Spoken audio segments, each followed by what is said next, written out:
There we go. The session is now being recorded, and we are finally on with the substantive part, which is actually not so much an introduction to QDR, especially since we do see a lot of familiar names, but an introduction to our curation processes. So a little bit of a behind the curtain or behind the scenes look at how we do things at our particular institution. But just for those who are only recently have found out about us, what we do is we curate, or we accept and curate and publish qualitative and mixed methods data from the social sciences in particular. We are an institution hosted at Syracuse University, but serve a broad international audience of social science researchers, have been online since 2014, and until now have been supported exclusively by grants by various organizations such as the National Science Foundation, Robert Wood Johnson, and most recently Sloan. We currently have 47 published data projects and a growing number of in progress, well, a growing collection in general, but about that many more in progress projects as well that we're hoping to bring online very soon too. And just in the middle of this current year, we moved to our long-planned institutional membership model, about which Sebastian will speak more later. And apologies, I just realized I didn't introduce ourselves in the little technical mix-up in the beginning. So you're hearing me, Desi Kirilova. I'm the data curation specialist at QDR. And you will also hear from Sebastian Karcher, who is the associate director of QDR.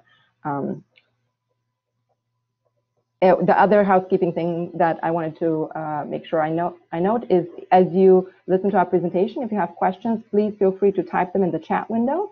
If they refer directly to something that we're talking about, we'll try to monitor and answer them on the spot. But if they're more general, or if we miss the moment, we will make sure to address them in the Q&A. We've left a generous portion of our presentation time, or of our time after the presentation, for Q&A. So just please use the chat for questions that you may have. You can familiarize yourself with the QDR mission, but again, just to highlight the main thing that distinguishes us from other data repositories is that we try to serve a particular niche for social scientists, namely those who work with qualitative and multi-method research data. This slide I'm advancing. Oh, for people. Apologies. Apparently, our slides are not advancing for everybody. So Sebastian is trying to resolve that issue now.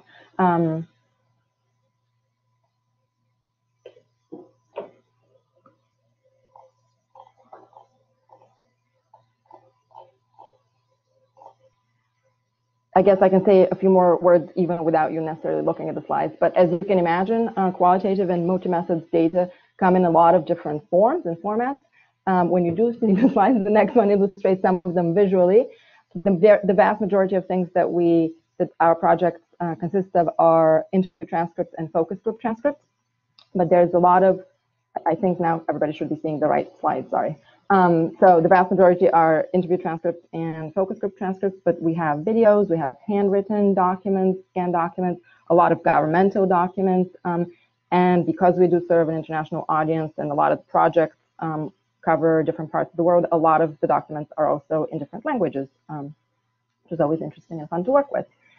Curation at QDR is done by several of us who specialize in subjects across the social sciences.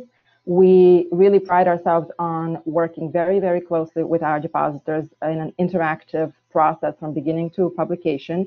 And as a result, we are able to offer individualized solutions on the issues that may arise within the context of a particular project. We really look at the details of the materials, the details of the data, and try to work out the best possible solutions for the challenges that the data might present. And those challenges come in several shapes that are common to qualitative and multi-method social science data. Primary among them really is, and one of our goals in curation is to ensure that we can, and the depositor can, share the materials legally and ethically. And that often comes to human participant related concerns, but other times also copyright concerns. And some of the solutions that we present that I've just given an example of here reside in technological tools, such as, for example, differential authenticated access. But then we have some other types of advice and guidance on just ways of managing and organizing the materials, or even conducting the original data collection in ways that then enable legal and ethical sharing. So those are the types of assistance and guidance that we try to provide to depositors. Of course, as any repository, we in Curation try to enhance the data and metadata in a variety of ways, and we'll give some examples in the 2 projects that we are going into more detail about. And we preserve for the long run, disseminate, and popular or promote the materials that we publish. Now I'll move on, or I will offer the floor to Sebastian, who will move on to the example of the first project we're going to talk about.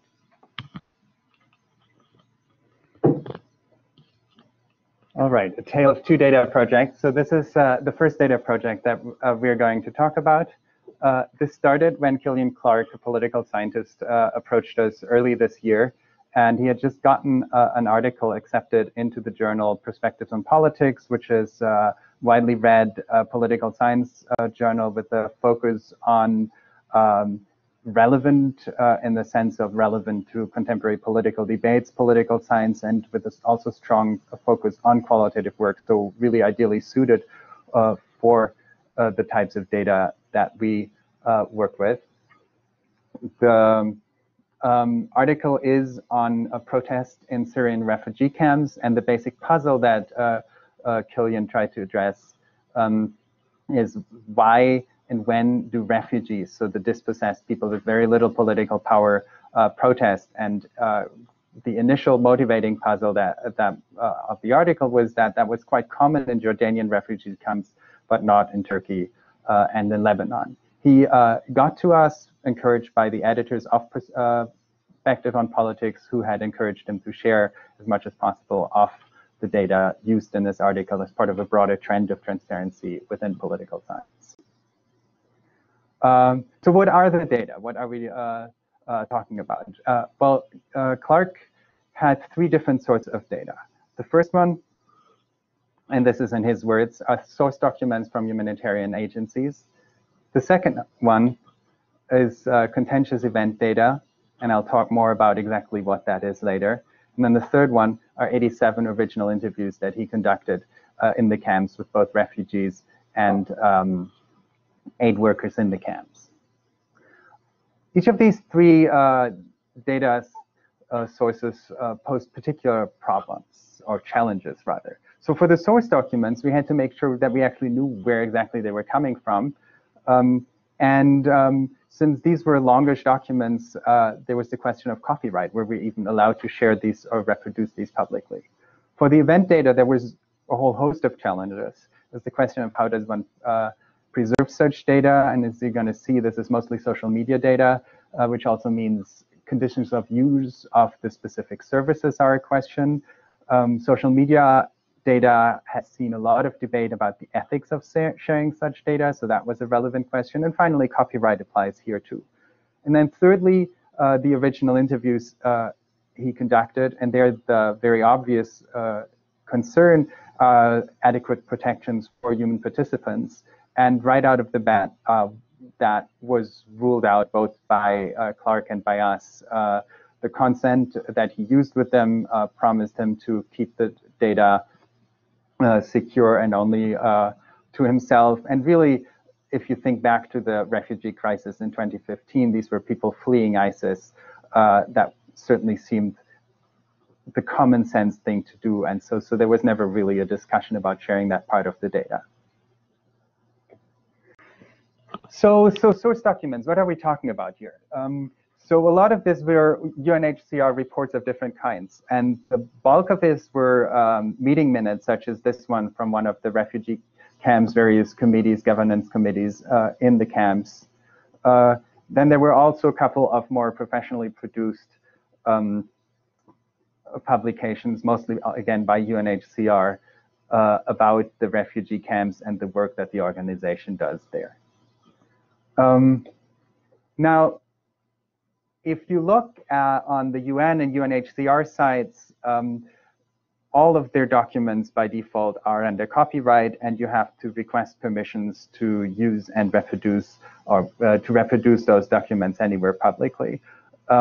We do this on occasion, but it's a cumbersome process and often involves payments that aren't feasible within the budget of the researcher. So that's not an ideal situation. It turns out, though, that Clark had retrieved these documents from a specific site that you see linked here that UNHCR had set up specifically to provide information on the refugee situation surrounding the Syrian civil war. And they had a separate copyright statement for documents from that site that specifically allow, as you can see here, that reproduction, not just use, but reproduction for research or private study is permitted as long as it's not for sale or use with commercial purposes, which is not what QDR is doing. So we are able to share these documents. And then, of course, we make sure that we document such specific copyright rules in the terms of use of the data set jointly with any other usage conditions on the data, as you can see here. We then, and that's part of when Desi talked about our interactive process, we created a data inventory. So he gave us the files and an initial list of files and the categories he was thinking about for these files. But he hadn't actually noted the URLs those files were retrieved from. So we went back and kind of reverse engineered where the files actually came from, and then put together the URL column that you see in this excerpt from the spreadsheet, which was a much bigger spreadsheet, right? These are the first 10 rows. And that, of course, is crucial for provenance information. But you can also see here that some of the files that he was able to retrieve from the site were no longer on that site. And we're quite confident that this wasn't because we didn't look in the right place, but that they were actually gone, which highlights the importance of archiving these documents that are part of the scholarly record of the information supporting Clark's article. Moving on to the event data. So what he had done is he had collected social media reports, and we're talking a relatively small number. I think this were under 50 total, mainly Twitter, some Facebook, some other things that were reports on protest events, and then often within them contained a link to an article providing more information. And so this is what he initially gave us, right? First column is the date of the protest, and then where it was, the sort of event, and then the link, and then the fourth column, you see he went through this, and a lot of the things that he had noted had already gone dead. And he went back and provided some additional ones, was able to find information for all the protest events. But again, you see the importance of finding some way to archive that information, because it's in the Middle East, in that volatile context, it's rapidly disappearing. Now, this is how a typical such tweet that he collected looked like. And so there's a whole range of challenges in archiving social media data. And we very roughly follow this very useful framework that Sarah Menheimer from Montana and Elizabeth Hull from Dryad have put together that they call STEP, especially the last two steps here. And one of the crucial things that we ask ourselves when we look at social media data was this created with an intention to be public, right? A lot of things are public on the internet, Instagram posts, Twitter posts, but people really intend them for their friends or for their 98 followers. In those cases, we would not be comfortable sharing this as part of a scientific repository for eternity, etc. This is different here, right? These were posts clearly intended for a worldwide public audience by news organizations or by journalists. You can tell that both in terms of who they originated from, like who wrote these, what hashtags did they use, right? So these were not intended to be private conversations between friends. So we see absolutely no ethical concern. Also, if you look at the tweet like this, copyright concerns are not as big as we would see them with other social media expression, because these are, we argue, essentially statements of fact, which as such cannot be copyrighted. Tweets, of course, in spite of their brevity, can absolutely be original creative works and as such subject to copyright. But most of what we saw in what he archived were simple statements of fact. And as such, we felt good archiving them in their full text. So here's what we did. We extended the spreadsheet that he gave us to include the full link of the tweets, as you see here, the full text of the tweet. But then you notice another component here, and those are the links that are in the tweets that often provide valuable additional content. Now, those articles are most certainly under copyright, yet still we felt it was crucial that access to these was still available in the long term. And the Middle East media landscape and web landscape is incredibly brittle, and the links were going down left and right as we were curating this project. So what we do is we use a dedicated web archiving service. PermaCC is run out of Harvard Law School, but in effect, it works very similar to the Internet Archive's Wayback Machine that you may be more familiar with, and allows us to take snapshots off a website at a given time, which then remains available permanently, even if the website itself goes down. It's essentially a dark archive. PermaCC isn't available to search engines. So the only way to get to this site is if you have this specific link, which is why copyright concerns, they believe, and their Harvard Law School, aren't a major concern here. And they can archive these pages. We can take advantage of this infrastructure and make sure that our users are going to be able to access these articles in the long term. So these are the two specific things that we did for curation that were kind of specific, tailored to this project. You saw we do a lot of case-by-case determinations on different questions here. There are obviously a lot of things that we generally do for every data project. So we add keywords. We used ICPSR's subject thesaurus, so we have a controlled vocabulary for keywords. We take the information that authors give us and then turn that into structured metadata, so dates, which time period was covered, when were the data collected, when were the data published, what countries, regions, localities are we talking about. We ask for a extensive description of the data, what we refer to as a data overview. So you see brief summary of the project, an abstract, what is the data, and what are the specific files that I'm going to be able to access. And then we make preservation copies of the files. So fairly standard stuff. If they're PDFs, we make PDFAs, spreadsheets, we have CSV copies, those sorts of things. And then part of curation is promotion. So we use social media to promote things. We publish on our holdings, and we do things such as this webinar that raises the profile of the data projects that we hold.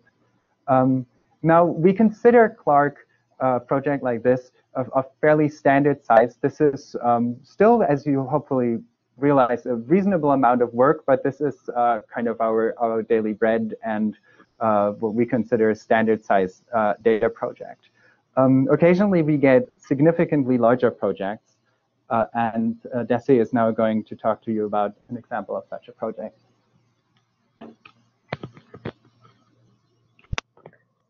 Yes, the other example from the tail is one that reached us in a different manner. It actually is a series of documents, and I'll talk more about the specifics of the documents in a second, but it's a bunch of documents that a team has collected on the Northern Ireland Troubles, the political violence that went on in Northern Ireland between the 60s and the 90s.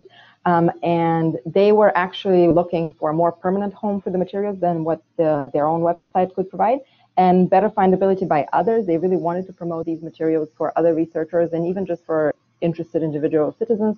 They also have mentioned that they were interested in having them deposit in a professional venue like ours, so that the materials could be better searched by their own team, and that they went on with writing further on these rich files. So it's a large standalone thematic project, unlike the supplementary one by Clark that Sebastian just highlighted. And this here, the statement is actually from their still existing website, the researchers' website, where their main motivation really for collecting these things and trying to make them public is because nowhere has the raw material, the raw data about what took place been made publicly available. So I think their pursuit or their search for a venue and coming across QDR and contacting us really came out of that mission that they had set for themselves. So what you see there is the name of the depositor, one of the researchers, Diane Loyal, and NERI is the name of the broader collection. The Northern Ireland Research Initiative is the name of the team behind all this. The data that they have, and that's not yet everything that you will see for the project that they've deposited so far, but the data that they have in their possession comes from 8 distinct funds of very diverse documents, the vast majority of which are contemporaneous testimonials collected by NGOs, human rights NGOs working in Northern Ireland at the time. Then they have separately interviews conducted by journalists primarily. They have event data on violent and other political events, lists of casualties compiled from a variety of sources, formal governmental documents from Irish and British archives, and then a very large collection of press articles from newspapers at the time. So we are moving along these categories of documents. They are interested in potentially depositing everything that is not deemed, undepositable for copyright or other reasons. But the first batch that is already processed is the contemporaneous testimonials collected by one particular human rights organization called the Association for Legal Justice, ALJ. And since we knew from the beginning and from these conversations with the researchers that there will be more these batches of documents, we decided to organize this project as a large collection, an umbrella collection under the NERI name, with sub-projects. So this completed one that you see now that I'm talking about is the first project under this collection. And as I said, there will be more. And even just this first project resulted in close to 2,000 files, so over 1,900 files, as you can see there. So in that sense, as Sebastian mentioned, this is not our typical project in terms of size. And so obviously it took a long time actually to process, even though the documents were already digitized, which is a step that, sometimes we need to take that step as well with other depositors, but not in this case. The other challenge that these documents potentially presented were human participant challenges, at least at first glance. So obviously we talked to the depositor very closely about this, and they really thought that the degree to which that the documents need redaction is quite minimal. They really wanted to just not have these documents pop up to any idle or curious Googler, I think is how they put it in one conversation. So as I'll talk about in a second, there's actually interest in making these public, both by the human rights organization that originally collected them, because that was their explicit mission at the time, and then by the researchers who currently hold possession of these materials. But they still, at the same time, wanted to not make these documents, one click away from somebody's random search. So they really wanted more people who are interested from a scholarly perspective or from sort of a more serious perspective to give access to them, to these documents. So the redactions ended up being fairly minimal. Really, the documents all contained direct identifiers. They all had collected the name of the testimony giver and their address. So those were the things that their depositors asked us to remove, and we did that manually, as you can see here in an example, using an Adobe redaction tool. And then the more critical thing that actually needed to happen in this pursuit of a somewhat greater, confidentiality to some degree, is to devise a new naming convention for the files, because they originally actually came to us with the files being named after the person giving the testimony. So clearly that wasn't going to work. So we came up with a different naming convention based on the dates when the testimonials were given and some other details. So those are the two main things that we did to address the human participant challenges according to the depositor's instructions. The other work that we did with them was to provide, again, or encourage them to provide and help them provide various additional documentation files, which for their own purposes they never needed, because everybody on the project knew about the context from which these things were collected. But for further sharing, we felt this is really important to create greater contextualization of the project. So one thing we did, and that now appears as a documentation file, is we drafted for them a text that summarizes or that sought explicit permission from the leaders of this or founders of this human rights NGO, which subsequently had been succeeded by a different one, so it doesn't really exist in the same form, but they were in touch with the original founders who were more than happy to provide their explicit permission for use, archiving, and further sharing of the statements, because as I said, that had been the very mission of their NGO back in the 70s. Then we offered a template for a data overview similar to the one that Sebastian talked about with Clark, that described the provenance and how these documents came into the researcher's possession and so on. And then because we did a variety of things, such as the redactions that I showed and the reorganization of the files and so on, that are a little bit out of the everyday curation or general curation steps that Sebastian talked about. So we described those in a separate file processing note that appears also as part of the documentation. We also worked with the depositor on their data inventory, and that's very common actually. We find that that's a good way to present sort of a one file snapshot of a rich, diverse project with numerous files. In this case, however, the data inventory is, and that's unusual for QDR projects, but we decided not to make it public because it had been a document that already existed for the researcher's own purposes, which we expanded on and made various additions to, again, in order to document how we did data cleaning, essentially, for these qualitative data, removing duplicates, unbatching, randomly batched documents. Anybody who's worked with real data knows these things happen, and so we did a lot of that cleanup and documented in this spreadsheet. However, the first column remains the original name, retained people's, the testimony givers' names. And so after some back and forth discussions, we decided that even though the depositors still had great use for this document, so they can cross-reference and find their documents again, it really, without that column, I mean, we could have removed it, but without that column, it didn't really add a whole lot for any secondary users. So we decided we're just not going to publish it. So this is not an inventory that became part of the project, but it is one that we spent some fair amount of time working on and documenting things. So as you can imagine, all of this work in the various instances that you just heard about from these two examples takes time, does not come cheap. And so Sebastian's going to talk a little bit about where our sustainability is going and what the institutional membership model is about.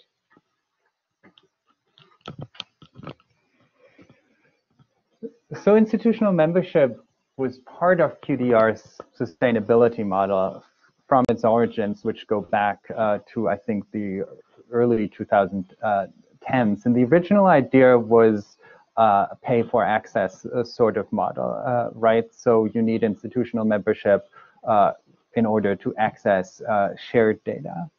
And looking at kind of the landscape and trends in data access requirements, we decided that that was not the right model for us and really for where data repositories should be going. And so we decided that all data that we have to remain freely accessible to anyone, regardless of their or their institution's ability to pay. But that does, of course, mean the money has to come from somewhere. And so the basis of the model is a depositor pays model. Depositor pays for curation and long-term storage and preservation. Now that model does have problems, of course. The first problem is for us, which is that kind of is a very irregular income stream. But the other problem is that a lot of researchers don't budget for this. And if you haven't budgeted for paying for curation and long-term preservation, that is a significant deterrence to data sharing and will mean that a lot of data that could be shared end up not being shared, and that is, of course, a problem. I should add here, as we talk to potential depositors, and we do a lot of training, as I'm sure a lot of you do, on data management, we obviously encourage them to write such costs into their budgets, whether those are for us, for ICPSR, for ODM, or for any other data repository. But still, what we're seeing is that this is still relatively bare. And so institutional membership allows us to offer this via institutional memberships. We can, because this is from a regular income stream, heavily discount the per project curation fees, and they get paid by institutions rather than researchers. Beyond that, though, institutional membership also gives us the opportunity to draw on the significant expertise that institutions have, both about what data is out there, what services they need, what needs improvement. And so built into that model is participation in governments that allows us to draw on that expertise. So what do institutional members get? We provide, I'll show the exact pricing in a minute, but the basic is that their members or their patrons get free curation and preservation for a set of standard data projects. We say standard, so think Clark rather than the Loyal Miri project. If you want us to de-identify 2,000 files, we can't do that at the prices that I'm going to show you for the time being. Co-governance, as I mentioned, there will be member-only services, things like individualized data management plan consultations, where you feel like repositories such as ours would be able to provide advice that you maybe at your institution don't have the expertise for, remote training, those sorts of things. There is an ulterior motive that we hope we can appeal to in that becoming an institutional member, as I think I saw at least 3 or so libraries that already have become members as part of the participants, does contribute to sustain what we obviously believe is vital and important nonprofit scholarly infrastructure. And the way we have set this up, this means that the data remains freely available to everyone. We also don't claim copyright on anything that we archive. We only obtain a license to reproduce and archive, so the rights to the data remain with the depositor and or their institution.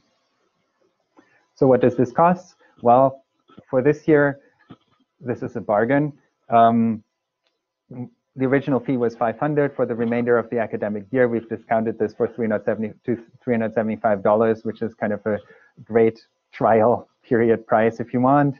And any number of data projects that come in from your institution will cover under that.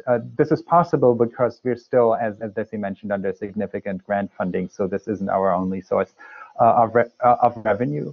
And then you see, going forward, we'll be offering different tiers depending on the amounts of data projects that you expect to need curation for, and the prices will go up until in 2020 we expect to be at the kind of regular pricing level that would actually allow us to cover our costs. We would love as many of you as possible to become institutional members, of course, but institutional membership is not a requirement to work with, be in touch, and collaborate with QDR. We love for everyone of you to stay in touch. Here's our email, our Twitter account. We regularly write about things that we do, new data, new initiatives, etc. on our blog. We'd love to hear from you if you're interested in pricing for larger individual projects, if you have something that you might want to collaborate on with the domain repositories, or really any other questions or concerns that you have related to qualitative or multi-method social science data. Which brings us to the end of our presentation. See, the preservation is in our blood. And we purposefully left a good amount of time for questions. I think easiest is if you just put them in the chat, and we'll wait a couple of minutes and see if something comes up. And then start that conversation.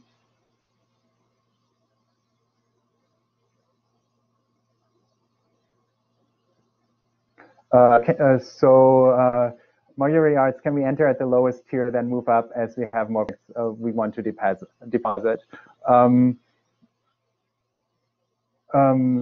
Let me go back to this. Right, so this year this doesn't apply, but for the following years, I imagine that's the case, yes.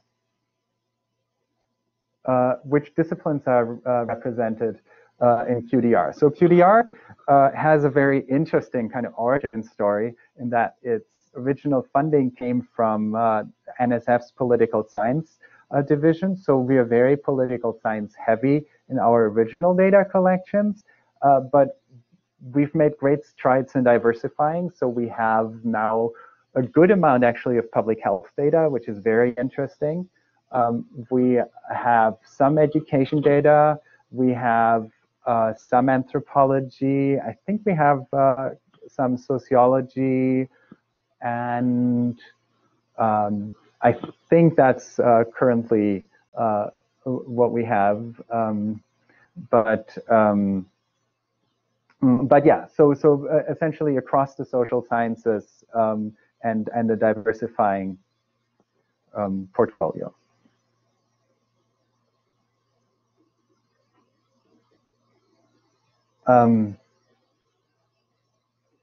Yes, so this is an important question. QDR is a US-based institution that falls under US law. So Marjorie asked where our servers located. Our servers are and backups are all in the US, which does mean we fall under US laws, which does pose some concerns for depending on which country you are in and the respective privacy laws. Both EU countries and our Canadian neighbors have concerns about sharing personally identifiable data with QDR. I don't think at this point we have any plans for moving our servers, right? So Amazon Say, which provides our main storage platform, does offer EU data centers, which we could use. But since we still fall under US law, I'm not sure how much that would help with such concerns. What I would say is that in our experience, a lot of the data that we archive, because it's either just not human participant data or it is thoroughly de-identified, would not fall under relevant data protection laws. So just so there would be some limits, but it wouldn't preclude data sharing from the EU or Canada. And we have data from both the EU and Canada actually in the repository.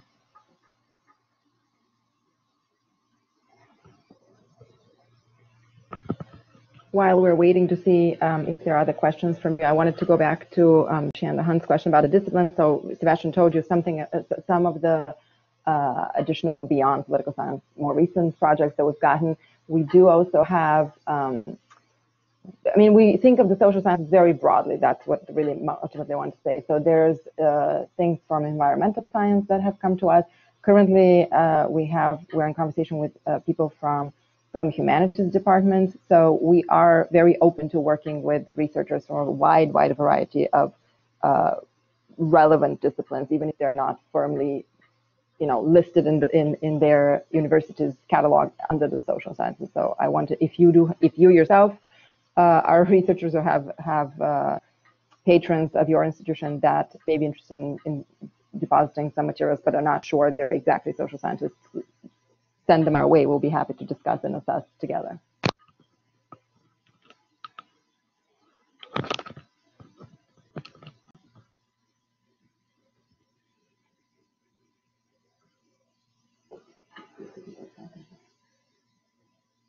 So while I see people typing, one question that we've been getting before this is about whether institutional repositories would be able to hold mirror copies of data on QDR.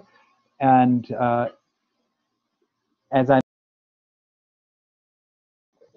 there goes our presentation. As I mentioned, we don't take over copyrights, so any rights remains with the depositor, and they can absolutely agree to having mirror copies stored in IRs. And I think that's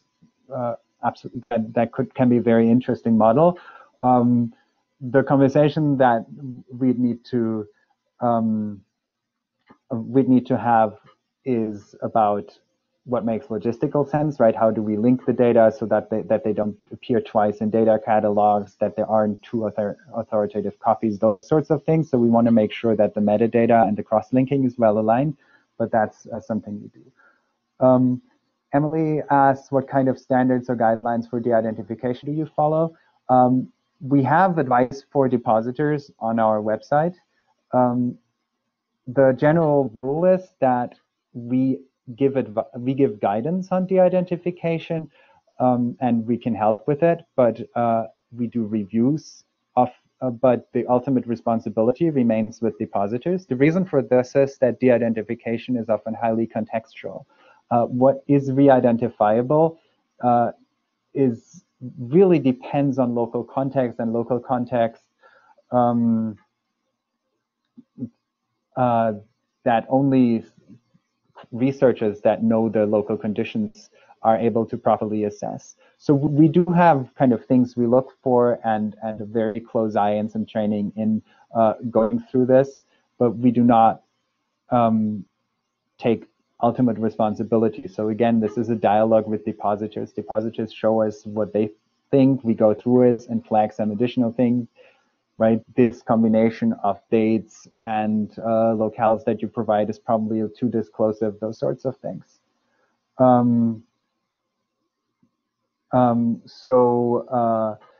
We don't use particular frameworks other than what's listed on our site. STEP is not really a de-identification framework. STEP is specifically for analyzing social media data and how that can be shared. How do we de-identify? Again, depends on the media that we get. We prefer de-identification directly in the text, so we prefer for people to do this in the Word document, to use pseudonyms rather than blacking out all those sorts of things. And this is really in line with what comparable repositories do. We are taking a lot of this from the guidelines that UK Data, who has been doing this for what, 20 years almost? No, more than 20 years, have established. So with that, did I cover it, Desi? Great. Yeah. Great questions. How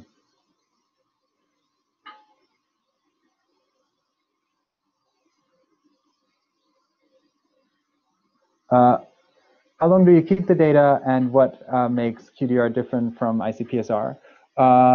So our formal commitment is for 25 years. We pay for long-term storage and via the digital preservation network. We hope indefinitely, and such as like every data repository, I think that doesn't do super large data sets, hopes for indefinite retention. So that's certainly the goal. The difference from ICPSR is really one of focus. While ICPSR does take qualitative and multi-method data, really their bread and butter is the amazing work that they do with survey quantitative data. And if people approach us with such data, we would typically point them to ICPSR, because while we are able to do some curation on standard quantitative data sets, there's no way we could do what ICPSR is doing in terms of data curation for public opinion data set. On the other hand, we think, because we really think about nothing other than qualitative data, because we're run by qualitative researchers. Both of our directors are active qualitative researchers. Desi and I are practicing qualitative social scientists. That puts us in a unique position to understand the needs, requirements, and approaches of qualitative researchers. So I think that's what makes QDR different from, say, ICPSR.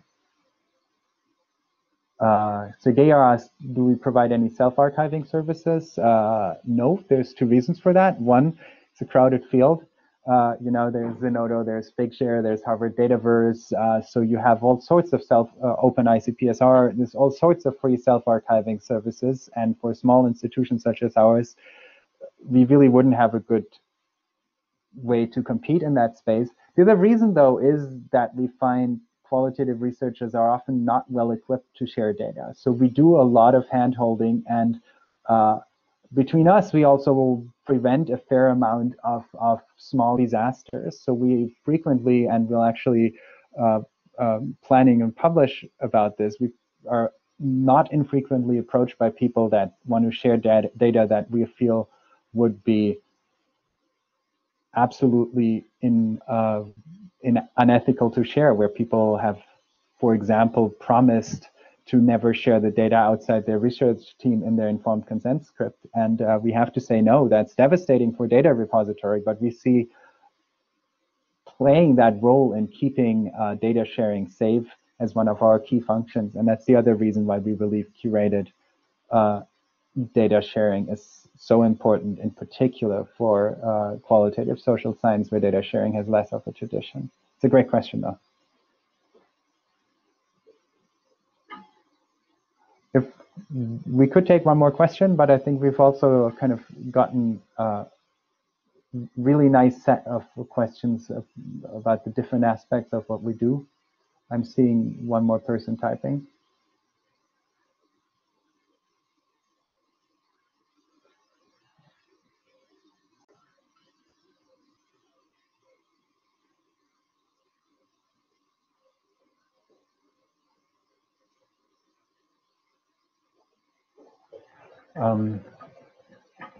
Right. How will this recording of this session be shared? Good final question. So we'll share this two ways. We'll put it on YouTube with a CC BY license, and we'll write a very brief blog post so you can find it on our blog, and we'll send all of you a quick follow-up email through Eventbrite that includes the link. So, and we'll put it on our Twitter feed. So you won't be able to miss it. Is the answer. All right. If you have any other questions, please be in touch.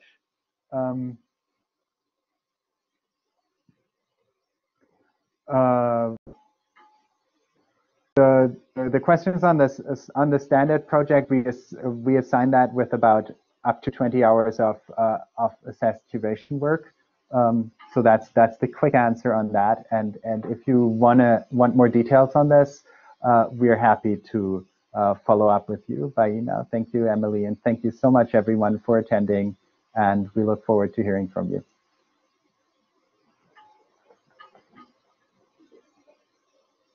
And stop the recording.